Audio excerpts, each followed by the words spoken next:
Standard kandungan yang akan kita bincangkan hari ini masih lagi unit 7, iaitu 7.2 sumber tenaga yang boleh diperbarui dan sumber tenaga tidak boleh diperbarui. Standard pembelajaran 7.2.1 menjelaskan dengan contoh sumber tenaga yang boleh diperbarui dan tidak boleh diperbarui, dan 7.2.2 menjana idea kepentingan penggunaan sumber tenaga secara berhemah. Objektif pembelajaran, cikgu harap di akhir pengajaran murid akan dapat memerihalkan sumber tenaga yang boleh diperbaharui dan tidak boleh diperbaharui dan menakul kepentingan langkah penjimatan penggunaan tenaga untuk kelestarian sumber tenaga. Okey, fakta sains. Tahukah kamu tenaga boleh berubah bentuk kerana tenaga tidak boleh dicipta atau dimusnahkan? Contohnya, motosikal yang bergerak mempunyai tenaga kinetik. Adakah motosikal ini mencipta tenaga kinetiknya sendiri untuk bergerak? Bagaimanakah tenaga kinetik ini dicipta? Tenaga tidak boleh dicipta sebenarnya. Enjin motosikal hanya mengubah tenaga kimia kepada tenaga kinetik untuk membolehkan motosikal itu bergerak.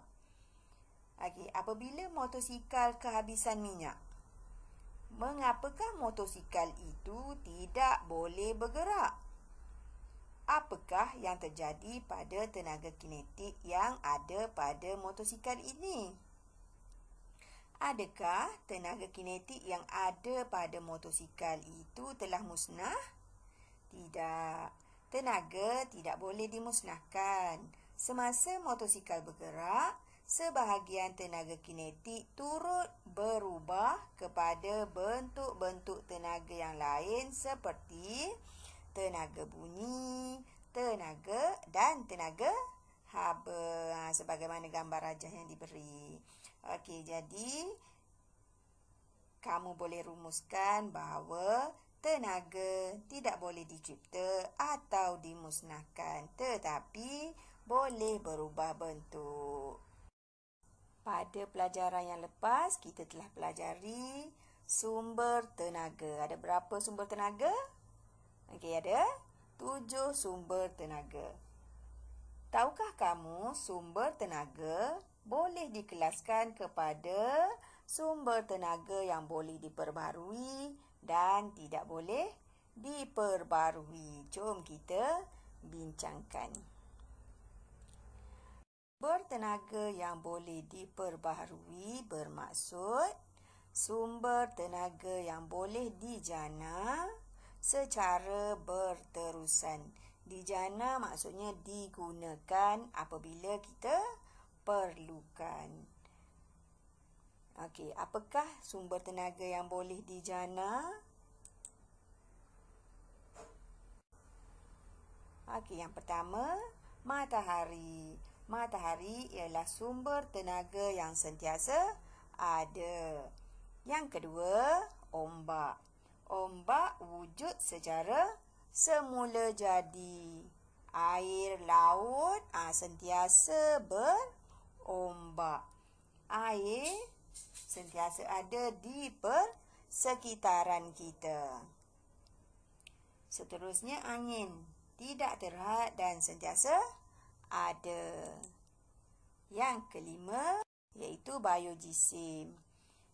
Sentiasa ada kerana berasal daripada bahan semula jadi, iaitu tumbuh-tumbuhan dan haiwan. Okey, itu 5 sumber tenaga yang boleh diperbaharui. Mula maksud tenaga tidak boleh diperbaharui. Okey. Ia ialah sumber tenaga yang terhad dan tidak boleh dijana semula. Untuk mendapatkan tenaga yang tidak boleh diperbaharui memerlukan masa yang lama untuk dihasilkan. Okey, contoh-contohnya Sumber tenaga yang tidak boleh diperbarui iaitu sumber tenaga yang terhad dan tidak boleh dihasilkan secara berterusan. Contohnya, bahan api fosil. Bahan api fosil terhasil daripada perebutan fosil berjuta-juta tahun dahulu. Barulah bahan ini terhasil, iaitu arang batu, gas asli dan petroleum. Yang kedua iaitu nuklear. Nuklear tidak boleh dihasilkan semula.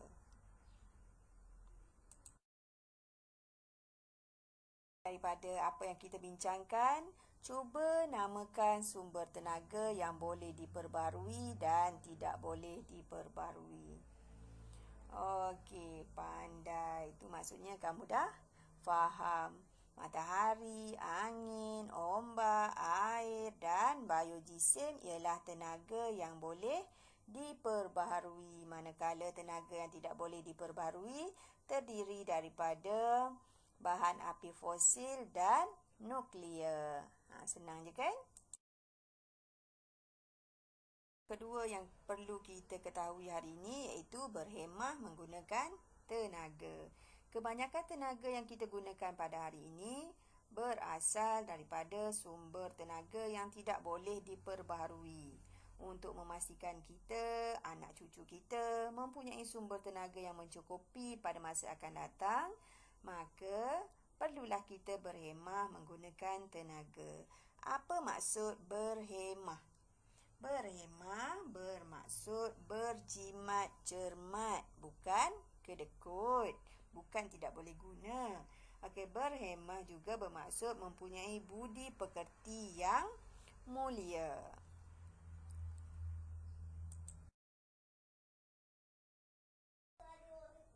Cara berhemah menggunakan tenaga.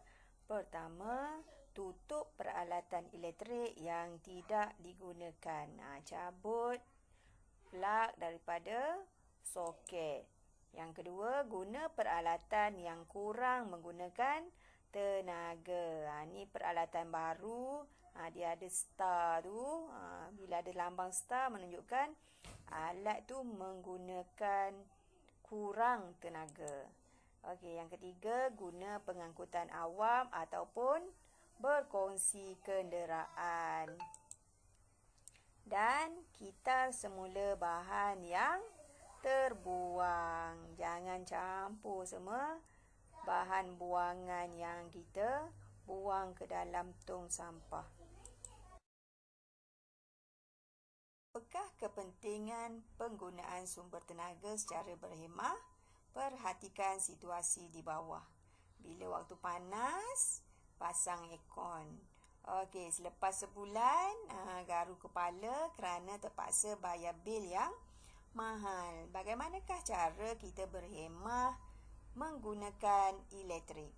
Okey, antara tip berhemah menggunakan alat elektrik iaitu menggunakan aircon pada suhu 24 darjah Celsius sahaja, ataupun kita buka tingkap guna angin daripada luar. Apabila kita tidak menggunakan alat elektrik tu, cabut soket daripada plug dia. Tutup lampu apabila kita meninggalkan bilik. Tutup pendingin udara ataupun kipas pada hari yang sejuk. Basuh pakaian ataupun peralatan kita apabila muatan penuh. Tu untuk mesin basuh. Okey, jemur pakaian menggunakan bawah cahaya matahari, bukan guna pengering pakaian. Guna lampu kipas pada bilik yang digunakan sahaja. Tak ada orang, tutup kipas. Apabila atau penggunaan komputer, bila kita tak guna, tutup, shutdown alat elektrik. Okey, selain pada tu, kita boleh guna lampu pijar ataupun guna alat elektrik yang menggunakan jimat tenaga, ataupun dia tulis dekat tu energy star. Yang baru punya tenaga cekap. Okey. Tu untuk selain tu kita boleh guna pemanas air yang menggunakan tenaga suria. Okey, itu antara tip untuk penjimatan tenaga elektrik. Apakah kepentingan amalan berhemah kepada alam sekitar? Apakah kesannya pada alam sekitar? Apabila kenderaan menggunakan tenaga daripada bahan api fosil, maka kenderaan itu akan mengeluarkan asap yang banyak yang menyebabkan pencemaran udara. Pencemaran udara beri kesan buruk pada kita, di mana kita akan berlakunya jerebu, sukar untuk bernafas, batuk, yang parahnya kanser paru-paru. Okey, bagaimanakah kita boleh berhemah dalam menggunakan tenaga daripada bahan api fosil ni? Okey, pertama, berkongsi kenderaan secara rasmi. Maksudnya sentiasa, bukan hari ni kongsi, esok pergi sendiri ya kita. Okey, yang kedua, menggunakan kenderaan awam untuk ke tempat kerja. Menggunakan basikal seperti situasi 2.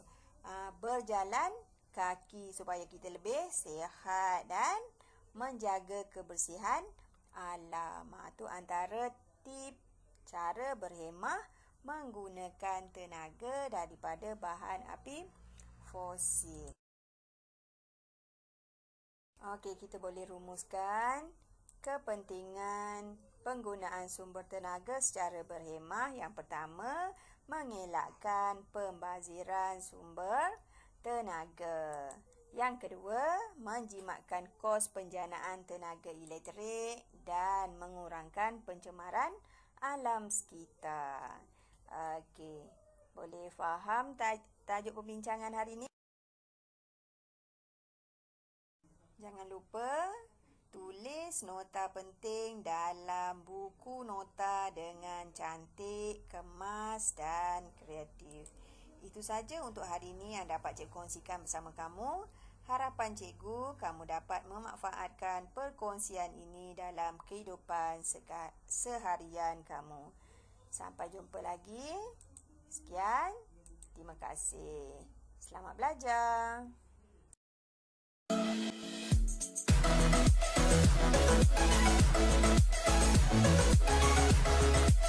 Thank you.